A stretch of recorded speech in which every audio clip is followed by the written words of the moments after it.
Brigjen Jafar OJK. Begitu banyak pinjol OJK, tapi sampai sekarang OJK tidak sanggup membubarkannya. Pinjol ilegal maksudnya, bukan pinjol OJK. Benar nggak Pak? Benar Pak. Bagaimana kerjasama OJK dengan Kominfo? Kenapa banyak ini pinjol ilegal tapi tetap OJK tidak sanggup menghentikannya? Silakan Pak.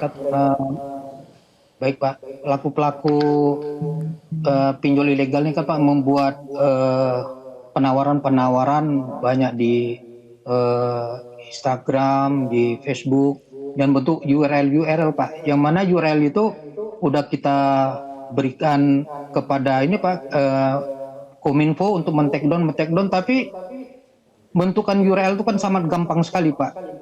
Ketika di take down muncul lagi dia Pak.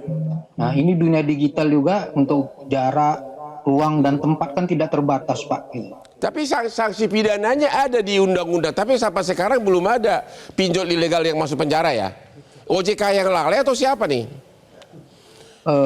Baik Pak, modus yang sekarang sering terjadi Pak, pinjol ilegal tuh yang dominan dia tuh adalah bentuk pressure-nya Pak.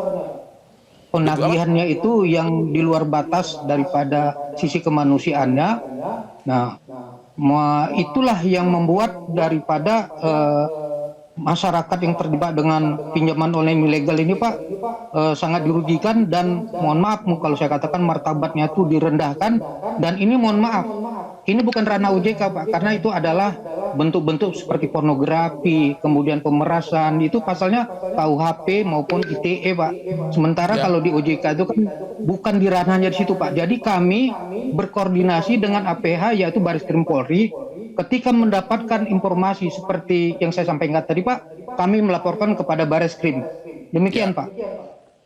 Tapi kan penyidik OJK ada, emang penyidik OPK nggak bisa bergerak sendiri? Baik Pak, terima kasih.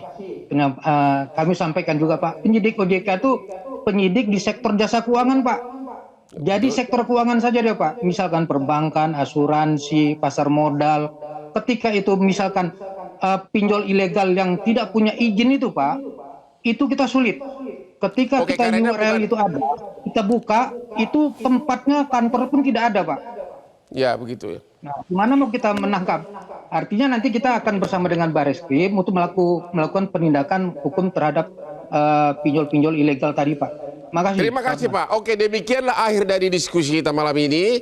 Jadi ada beberapa hal yang paling penting. Satu, hati-hati jangan terlalu gampang menyerahkan data pribadi. Kedua, hati-hati pinjam ilegal. Dan ketiga, jangan terlalu gampang mau membeli barang, beli sekarang, bayar nanti. Itu yang paling banyak pemerasan dengan mengirim debt collector yang seram-seram. Demikianlah akhir dari diskusi kita malam ini. Jangan lupa nonton Metro TV Hot Room setiap hari Rabu jam 9 malam. Sini Pak, kita Pak, sini Pak.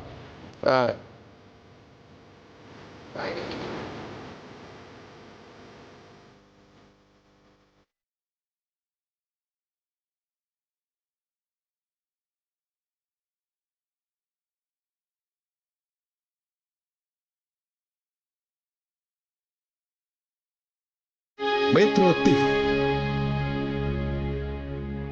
Jelajahi cara baru mendapatkan informasi. Download Metro TV Extend sekarang.